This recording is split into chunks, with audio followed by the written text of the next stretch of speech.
Na aula passada, vimos quais são os sinais de pontuação.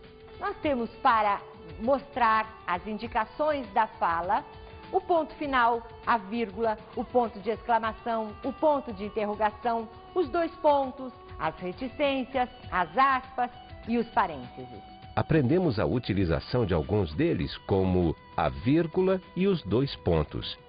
De todos os sinais, o que cria mais dificuldade, sem dúvida, é o emprego da vírgula.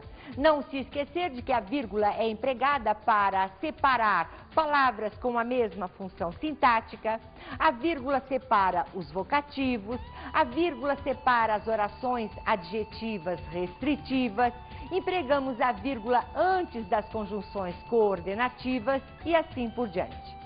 Também empregamos os dois pontos antes das citações. Observamos o emprego dos parênteses. Os parênteses são empregados para quando queremos indicar, por exemplo, um comentário a respeito do que foi falado anteriormente. Empregamos os parênteses também para indicar uma bibliografia. Indicamos os parênteses ou usamos os parênteses para empregar o latinismo sic, que representa fidelidade ao que alguém disse anteriormente. Uma boa aula.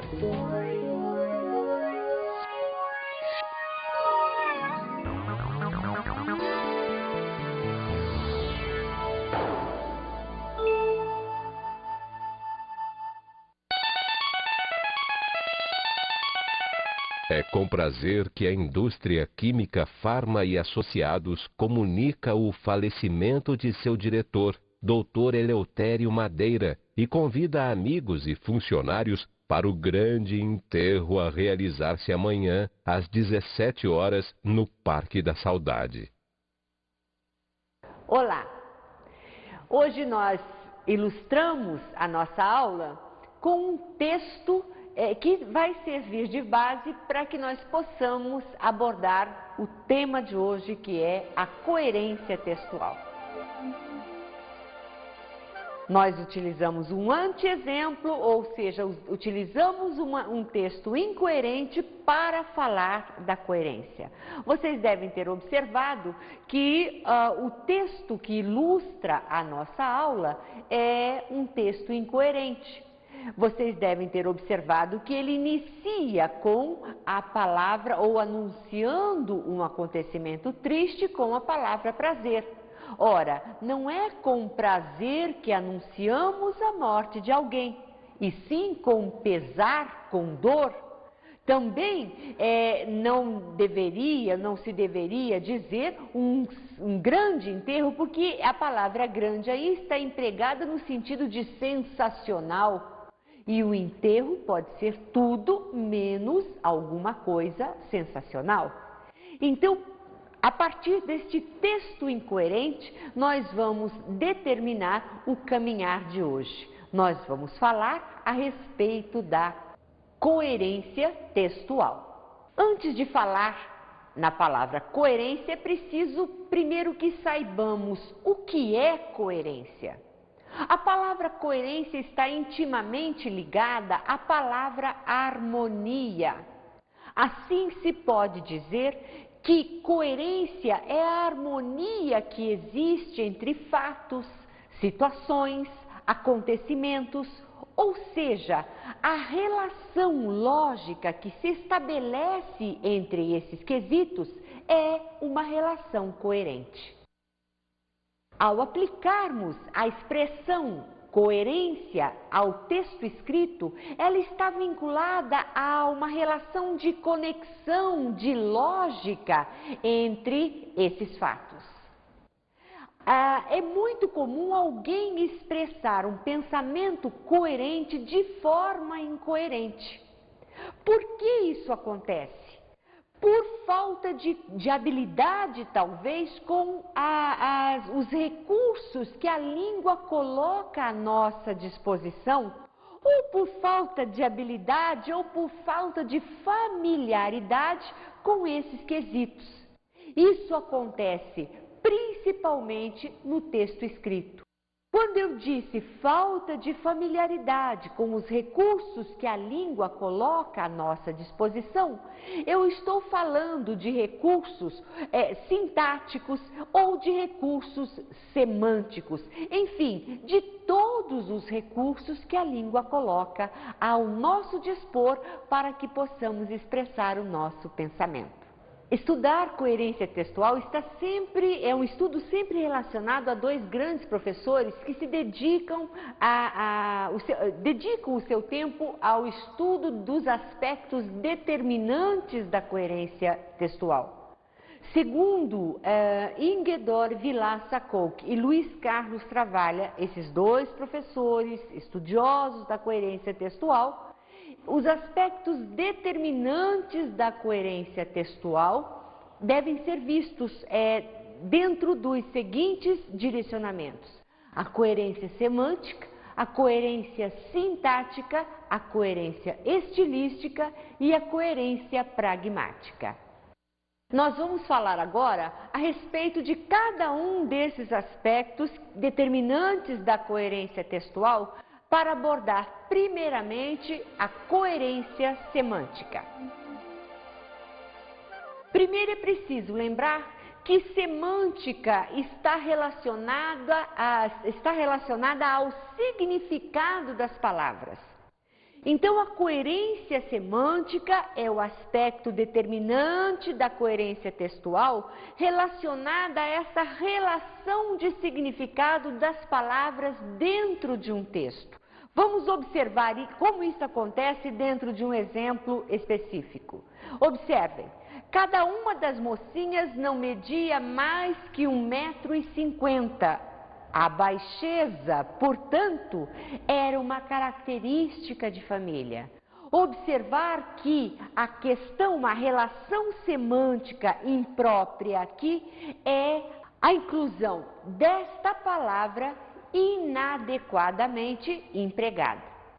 Quando se fala em altura, a palavra deveria ser estatura ou baixa estatura, uma vez que a característica da família era a de ter pessoas de estatura baixa, porque a palavra baixeza está ligada a questões morais e não físicas.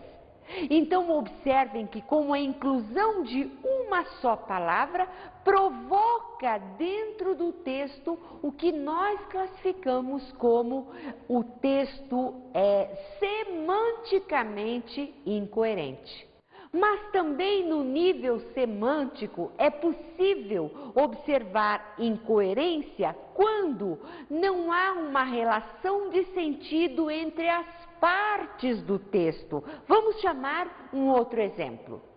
Vejam bem, ele não só estava atrasado para o voo, mas também seu motorista havia desaparecido no dia anterior. Observem que entre esta primeira parte do texto e a segunda, não se estabelece uma relação coerente de sentido. O que se fala na segunda parte do período nada tem a ver com o que se iniciou dizendo. Portanto, aqui também nós temos um texto incoerente do ponto de vista semântico. Como é que nós poderíamos reorganizar este pensamento de forma que o que se disse no início possa ter uma continuidade coerente na segunda parte? Vamos ver como é que essa reorganização poderia ser feita. Ele não só estava atrasado para o voo, mas também preocupado com as pessoas que o aguardavam. Ou seja, naquele momento, o que se disse no início? Ele não só estava atrasado, isso já quer dizer que já havia um outro empecilho além do atraso para o voo. Qual era este outro empecilho? O fato de também estar preocupado com as pessoas que o aguardavam. Desta maneira, como vocês estão observando, temos aqui um texto semanticamente coerente. Mas nós ainda vamos continuar a falar da coerência semântica e afirmando para vocês que nem todo texto coeso, o que quer dizer um texto coeso? É quando ele está corretamente costurado. Nem todo texto coeso é coerente. Vamos provar isso através de um exemplo concreto. As dificuldades dos alunos têm de ser resolvidas pelo professor. Ele deve empregar métodos eficientes. Esses métodos devem ser mostrados em aula. As aulas devem ser respeitadas. Observar que, do ponto de vista da coesão, nós não podemos dizer que esse texto esteja errado ou apresente algum problema. As frases estão curtas, ele tem até uma certa cadência. Do ponto de vista da coesão, o parágrafo está perfeito. O parágrafo fica nos devendo é a questão da coerência textual. Observem bem que o narrador começa a falar das dificuldades dos alunos. Depois ele já muda o assunto e fala do método do professor. Depois ele fala ou conduz voltado mais para o método e termina falando sobre o respeito às aulas. Isso não quer dizer que estes assuntos não devam ser mencionados num texto. Todas essas questões poderiam ser abordadas, mas em parágrafos diferentes. Aqui, porque essas questões estão, digamos, emboladas num pequeno parágrafo, nós podemos dizer que este parágrafo é um parágrafo incoerente. Se o narrador começou a falar das dificuldades, ele deve se deter nessa questão. Falar o porquê das dificuldades, como elas poderiam ser sanadas, quais as maiores dificuldades, para depois vir a falar de métodos, de aulas, de respeito às aulas e assim por diante. Então, a questão desse parágrafo todo é a questão da coerência. Por quê? Da coerência semântica. Por quê? Porque misturaram-se vários assuntos num parágrafo só. Então, quem lê, o leitor, o destinatário desse texto, fica sem saber se o narrador quer enfatizar as dificuldades dos alunos ou quer enfatizar a necessidade de novos métodos ou quer falar sobre o respeito às aulas desse professor. Agora nós vamos para um breve intervalo e voltamos daqui a pouco.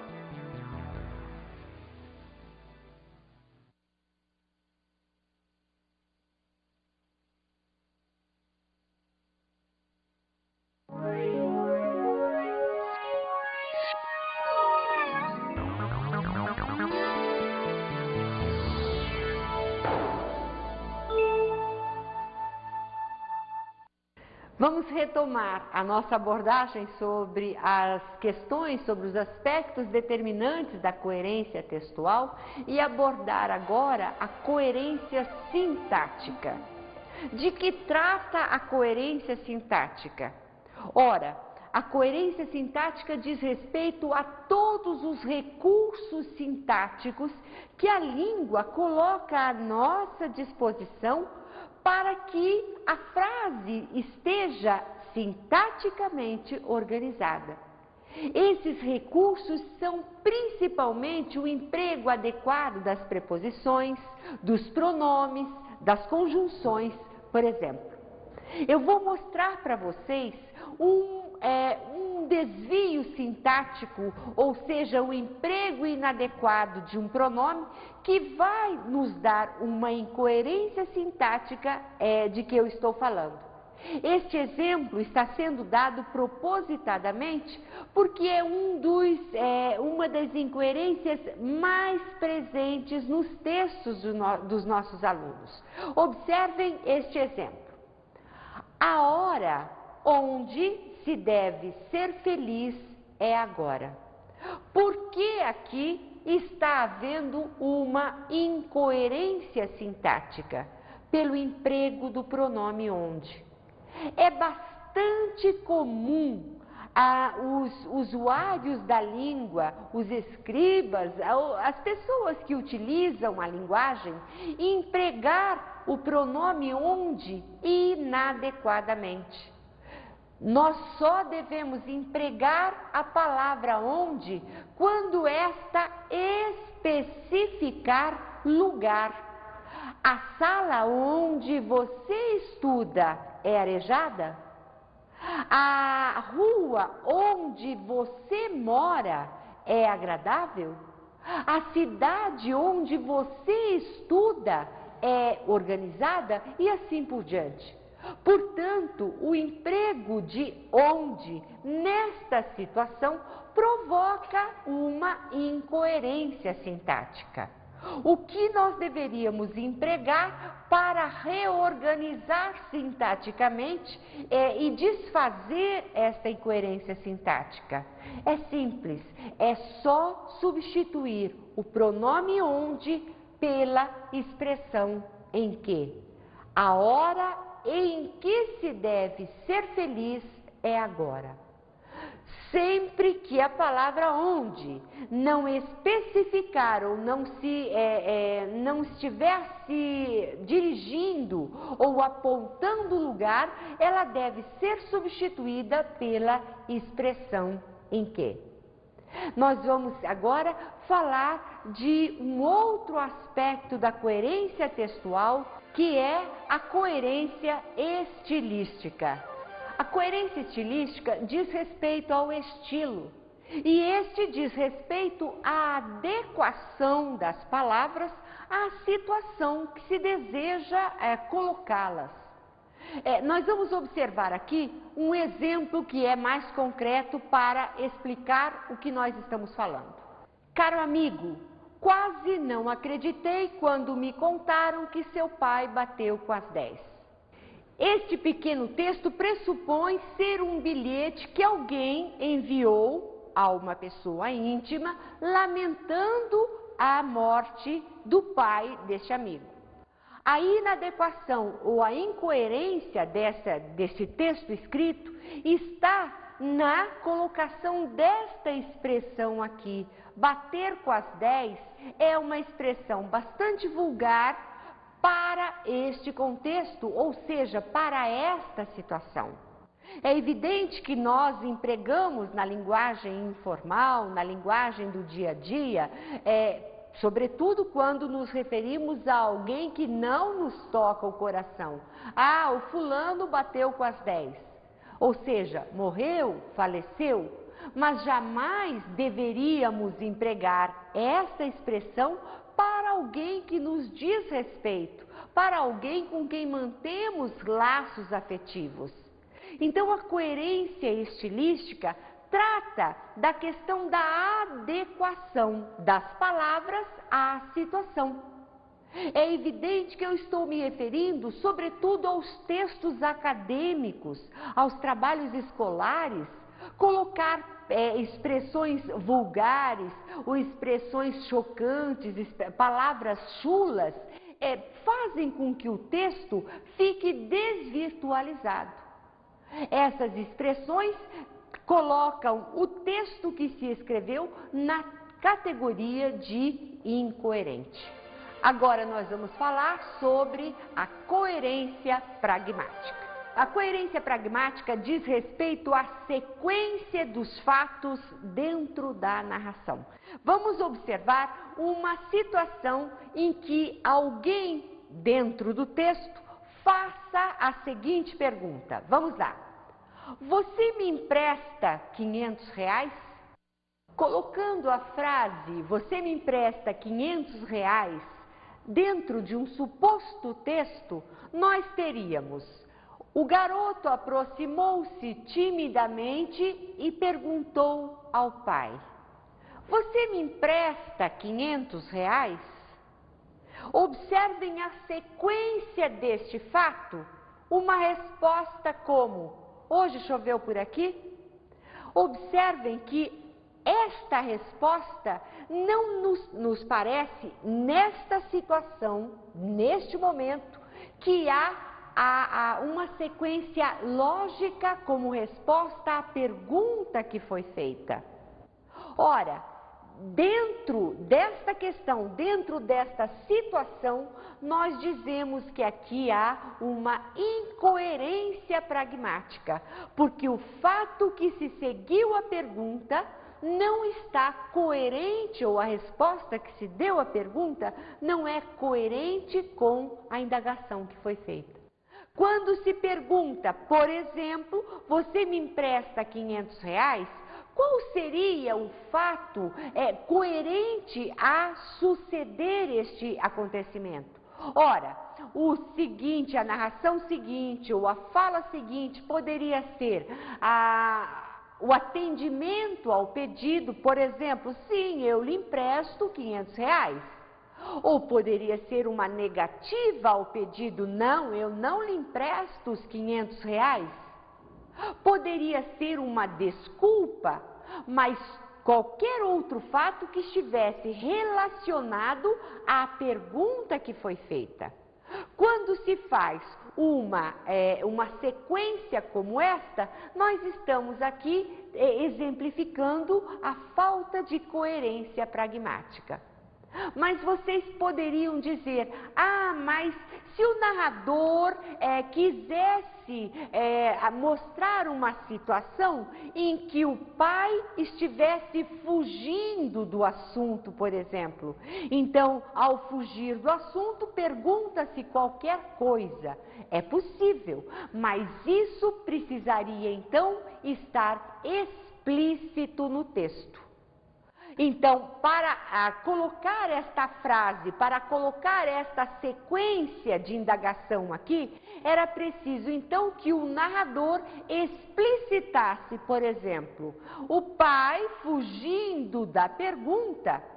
Vejam, explicitou-se a situação de confronto em que ele foi colocado. O filho pediu-lhe R$ 500, ele fez que não ouviu, fingiu que não ouviu. Mas então o narrador deve explicitar para que esta frase passe a ter sentido dentro deste contexto que nós mostramos a vocês. Agora vamos a um novo exemplo. Ilustríssimo senhor, a rapaziada do departamento alega não ter grana para a compra dos uniformes, onde a responsabilidade é da empresa. Outra coisa é os computadores que vieram com defeito. Muito bem, pelo vocativo aqui, imagina-se que este texto esteja ou tenha sido escrito em uma situação de trabalho, ou para uma situação de trabalho. Uma situação, portanto, formal, tá?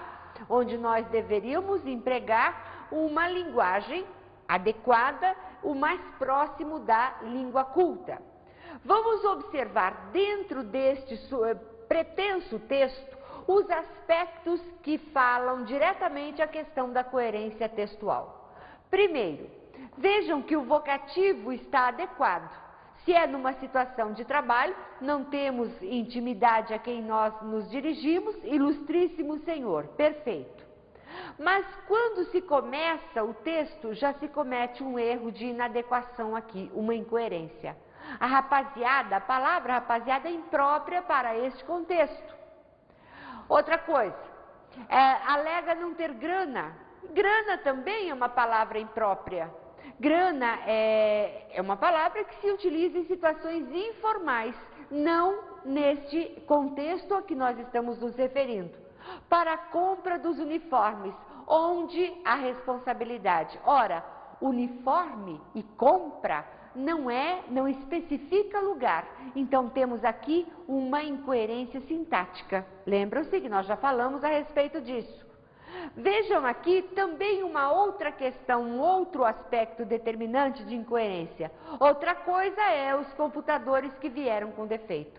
Ou seja, no mesmo parágrafo, assuntos misturados e ainda de forma inadequada. Vamos reorganizar essa ideia para vocês observarem como é que tudo isso poderia ser dito de uma maneira coerente. Muito bem. Vamos voltar ao mesmo texto, agora reorganizado. Ilustríssimo Senhor, a opinião deste departamento é que a compra dos uniformes é de responsabilidade da empresa. Quanto aos novos equipamentos, cumpre-nos informar que os mesmos vieram com defeito. É interessante que vocês observem que esta é apenas uma das inúmeras possibilidades de reorganização da mesma ideia. É aquele princípio sobre o qual nós falamos quase que na maioria das nossas aulas. Nós podemos dizer as coisas com inúmeras formas ou reorganizar as ideias de 1001 maneiras diferentes.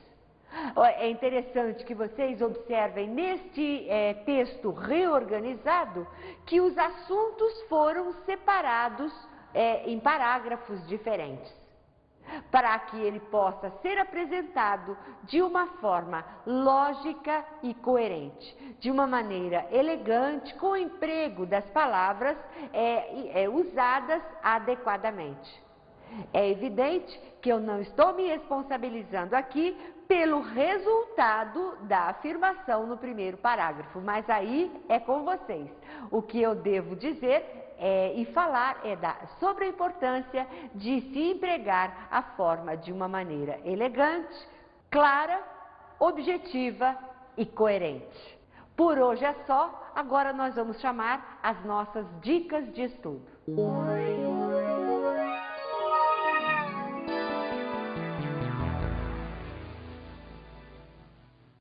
A dica de estudos para a aula de hoje é a análise do trecho de uma crônica de Fernando Sabino. Após ler o texto, vocês vão se reunir em grupos e vão responder à seguinte questão: pode haver coerência sem coesão? Vamos ver de que trata esse texto para que eu possa dar maiores explicações. Vejam lá. Menino, vem para dentro, olho sereno, vai lavar essa mão. Já escovou os dentes? Tome a bênção a seu pai, já pra cama. Onde é que aprendeu isso, menino? Coisa mais feia. Agora chega, menino. Tenha santa paciência. Menino, de Fernando Sabino. Observaram que as frases, o texto todo é composto de frases curtas, frases de impacto, e que elas são só jogadas no texto formando um todo. Essas frases partem de quem para quem? Essas frases, ao se juntarem, elas formaram um texto coerente? É isso que eu gostaria de saber de vocês. Até a próxima aula, um abraço a todos vocês.